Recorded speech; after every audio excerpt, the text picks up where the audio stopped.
অনেক সময় কিছু জরুরি মুহূর্তে হঠাৎ করে আমাদেরকে ছবি বা ভিডিও করতে হয়। সাধারণত আমাদের ফোনের স্ক্রিন অটোলক করা থাকে। এমত অবস্থায় হঠাৎ করে কিছু বিশেষ মুহূর্তে ছবি তুলতে হলে বা ভিডিও করতে হলে আমরা কিংকর্তব্যবিমূঢ় হয়ে পড়ি। এই পরিস্থিতিতে আমরা যথাসময়ে ওই বিশেষ মুহূর্তে ছবি বা ভিডিও ক্যাপচার করতে পারি না। আমাদের ফোন যদি লক করা থাকে, প্রথমে আমাদেরকে লক খুলে এভাবে আমাদেরকে ক্যামেরা অপশনে গিয়ে তারপর ক্যামেরা অপশনের উপর ক্লিক করে ছবি বা ভিডিও করতে হবে, যা সময় সাপেক্ষ ও বিরক্তিকর ব্যাপার। এই বিরক্তিকর অবস্থা এড়াতে আমরা একটি ট্রিক অবলম্বন করে তাৎক্ষণিকভাবে কয়েক সেকেন্ডের ভিতরে বিশেষ মুহূর্তের ছবি বা ভিডিও ক্যাপচার করে রাখতে পারি।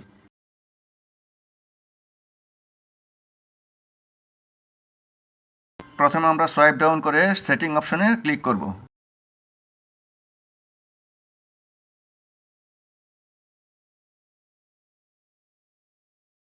সেটিংসের ইন্টারফেস ওপেন হওয়ার পর আমরা সোয়াইপ আপ করে লক স্ক্রিন অপশনে ক্লিক করব।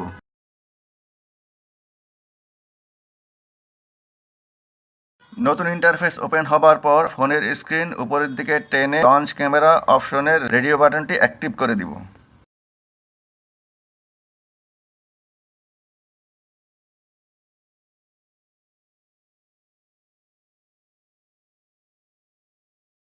ব্যাকে গিয়ে পাওয়ার বাটন ক্লিক করার পর ফোনের স্ক্রিন থেকে বেরিয়ে যাব।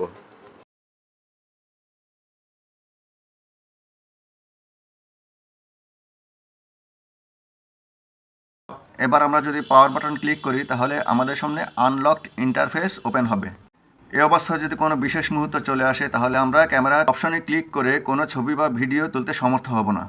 এটা করতে হলে আগে ফোনের স্ক্রিন সোয়াইপ আপ করতে হবে, তারপর ক্যামেরা অপশনে গিয়ে ছবি বা ভিডিও তুলতে হবে। এটা না করে আমরা তাৎক্ষণিকভাবে যদি ডান পাশের ভলিউম বাটনে পরপর 2বার ক্লিক করি তাহলেও আমরা ফোনের ক্যামেরা ওপেন করতে পারবো।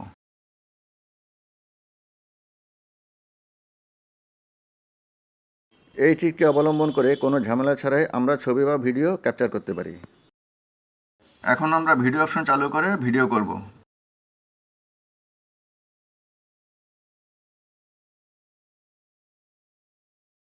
এভাবে ছবি বা ভিডিও করার জন্য মাত্র কয়েক সেকেন্ড সময় প্রয়োজন হয়। এবার আমরা দেখব কিভাবে লক স্ক্রিন অপশনে না গিয়েও লঞ্চ ক্যামেরা অপশনটি চালু করা যায়। আমরা পুনরায় সেটিংস অপশনে প্রবেশ করব। সেটিংস অপশনে প্রবেশ করার পর ডিসপ্লে অপশনে ক্লিক করতে হবে। ডিসপ্লে অপশনে ক্লিক করার পর সোয়াইপ ডাউন করে নিচের দিকে লক স্ক্রিন অপশনটি পাবো। লক স্ক্রিন অপশনে ক্লিক করার পর নিচের দিকে ফোনের স্ক্রিন টেনে লঞ্চ ক্যামেরা অপশনটি পাবো। সেখান থেকে রেডিও বাটনটি অ্যাক্টিভ করে দিয়ে আগের মতোই তাৎক্ষণিকভাবে মোবাইল ফোন চালু করে ছবি বা ভিডিও ক্যাপচার করতে পারি।